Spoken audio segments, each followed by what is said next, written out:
पुराने जमाने की बात है जब दुनिया में बादशाहत का दौर था और इंसानों की कीमत उनके पहनावे और सोने चांदी से लगाई जाती थी। उसी दौर में बगदाद के एक तंग और पुराने मोहल्ले में एक बूढ़ा दर्जी रहा करता था जिसका नाम रहीम था। गरीबी ने उसकी कमर झुका दी थी मगर ईमानदारी ने उसके सिर को आज भी ऊंचा रखा हुआ था। उसकी छोटी सी दुकान मिट्टी और गाड़े से बनी हुई थी जहां छत इतनी नीची थी कि किस्मत भी सर झुकाकर आती थी। रहीम अपने हुनर में माहिर था मगर मुफलिसी ने उसे गुमनामी में कैद कर रखा था।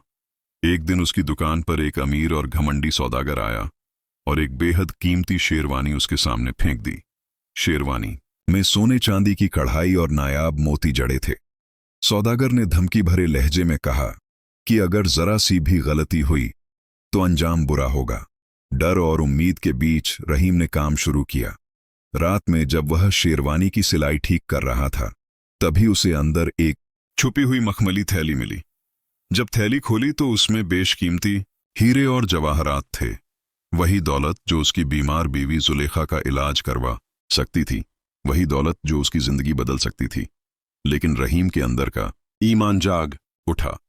उसने थैली को वापस संदूकची में रख दिया और फैसला किया कि वह इसे सौदागर को लौटा देगा। मगर यह फैसला उसकी जिंदगी का सबसे बड़ा इम्तिहान बनने वाला था। रहीम की आंखों के सामने वह मखमली थैली अब भी तैर रही थी, हीरों की चमक जैसे उसके दिल पर हथौड़े चला रही हो। एक पल को उसे लगा कि अगर वह इन्हें रख ले तो उसकी सारी परेशानियां खत्म हो सकती हैं। जुलेखा का इलाज, घर की मरम्मत, नई दुकान, इज्जत भरी जिंदगी, सब कुछ इसी थैली में बंद था। लेकिन उसी पल उसे अपने वालिद की आवाज याद आई जो अक्सर कहा करते थे, बेटा, हराम की दौलत पेट तो भर देती है मगर रूह को भूखा छोड़ देती है। रहीम ने थरथराते हाथों से थैली बंद की। उसकी आंखों से आंसू टपक पड़े। वह जानता था कि यह फैसला आसान नहीं है मगर सही है। उसने थैली को वापस उसी शेरवानी के अंदर रखने की बजाय अपनी पुरानी संदूकची में रख दिया और दिल में ठान लिया कि सुबह होते ही वह सौदागर को यह अमानत लौटा देगा। उस रात रहीम देर तक जागता रहा। बाहर हवाएं चल रही थीं और कहीं दूर से कुत्तों के भौंकने की आवाज आ रही थी। हर आवाज पर वह चौंक जाता। उसे लगता जैसे कोई उस पर नजर रखे हुए हो। कभी उसे हीरों की चमक दिखाई देती तो कभी जुलेखा का बीमार चेहरा। सुबह की अजान हुई तो उसने वुजू किया और नमाज पढ़ी। सजदे में उसका माथा देर तक जमीन से लगा रहा। या अल्लाह, मुझे फिसलने से बचा ले, मेरी मजबूरी को मेरा गुनाह न बना।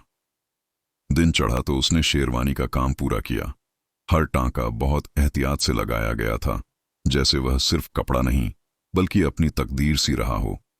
शेरवानी तैयार थी मगर रहीम का दिल बोझिल था। दोपहर ढलते ढलते अचानक उसकी दुकान के बाहर फिर से घोड़ों की टापें सुनाई दी। इस बार कोई सौदागर नहीं था, इस बार शाही सिपाही थे। दो हट्टे कट्टे सिपाही, हाथों में भाले, कमर पर तलवारें। उनके चेहरे पत्थर की तरह सख्त थे। उन्होंने बिना सलाम किए आवाज लगाई, क्या तुम ही दर्जी रहीम हो? रहीम का दिल धक से रह गया। उसने सिर झुकाकर कहा, जी, मैं ही हूं। एक सिपाही ने आगे बढ़कर उसका गिरेबान पकड़ लिया। तुम्हें अभी हमारे साथ चलना होगा। क्यों हुजूर? रहीम की आवाज कांप रही थी। सवाल पूछने का हक तुम्हें नहीं है। इतना कहकर उन्होंने उसे खींच लिया। रहीम ने पीछे मुड़कर अपनी दुकान की तरफ देखा। संदूकची एक कोने में रखी थी। उसमें वह थैली थी जो अब उसके लिए सबसे बड़ा डर बन चुकी थी। रास्ते में मोहल्ले के लोग अपने अपने दरवाजों से झांक रहे थे। कोई कुछ नहीं बोल रहा था। गरीब की बेइज्जती देखने की आदत सबको हो चुकी थी। सिपाही उसे एक बड़ी हवेली में ले गए। अंदर वही अमीर सौदागर बैठा था। उसका चेहरा गुस्से से लाल था। जैसे ही उसकी नजर रहीम पर पड़ी वह गरजा, आ गया तू चोर! रहीम के पैरों तले जमीन खिसक गई। हुजूर, मैंने कोई चोरी नहीं की, अल्लाह को हाजिर नाजिर जानकर कहता हूं। सौदागर ने मेज पर हाथ मारा। झूठ, मेरी कीमती अंगूठी गायब है और जब से मैं तेरी दुकान से गया हूं तब से वह नहीं मिली। रहीम को समझ ही नहीं आ रहा था कि वह क्या कहे। उसे उस अंगूठी के बारे में कोई खबर नहीं थी। हुजूर, मैंने आपकी कोई अंगूठी नहीं देखी। सौदागर ने सिपाहियों को इशारा किया, इसकी तलाशी लो। सिपाही आगे बढ़े। उन्होंने रहीम की जेबें टटोलीं, उसके फटे कपड़े झाड़े। कुछ नहीं मिला, सिर्फ कुछ तांबे के सिक्के। सौदागर और भड़क उठा। जरूर इसने कहीं छुपा दी है, इसकी दुकान की तलाशी लो।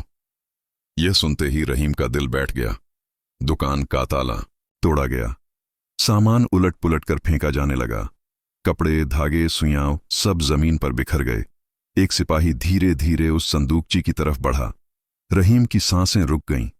उसने आंखें बंद कर लीं और दिल ही दिल में कलमा पड़ने लगा। संदूकची का ढक्कन खुला। पूरे कमरे में सन्नाटा छा गया। सिपाही ने हाथ अंदर डाला, निकाला। उसके हाथ में सिर्फ पुरानी कैंची और कुछ धागे थे। रहीम ने यकीन नहीं किया। उसकी आंखें फटी की फटी रह गईं। थैली वहां नहीं थी। उसी वक्त दूसरा सिपाही फर्श की दरार से कुछ उठाकर लाया। हुजूर, अंगूठी यहां मिली है। अंगूठी देखते ही सौदागर का चेहरा उतर गया। सच सामने था, मगर घमंड अब भी जिंदा था। उसने गुस्से में कहा, चलो, अंगूठी मिल गई, इस बूढ़े को छोड़ दो। कोई माफी नहीं, कोई अफसोस नहीं। सिपाही चले गए। रहीम वहीं जमीन पर बैठ गया। उसकी आंखों से आंसू बह रहे थे।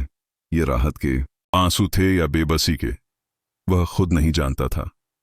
मगर अब एक नया डर जन्म ले चुका था। वह थैली, वह कहां गई? रहीम कांपते कदमों से घर की तरफ भागा। जैसे ही वह घर पहुंचा, दरवाजा खुला था, चिराग बुझा हुआ था और जुलेखा वहां नहीं थी। जमीन पर शाही मोहर लगा। एक कागज पड़ा था। रहीम ने उसे उठाया। उस पर लिखा था, जुलेखा को शाही हकीम के पास ले जाया गया है। रहीम की दुनिया अंधेरे में डूब गई। ये रहमत थी या कोई नई साजिश? इस सवाल के साथ ही उसकी जिंदगी का सबसे खौफनाक सफर शुरू होने वाला था।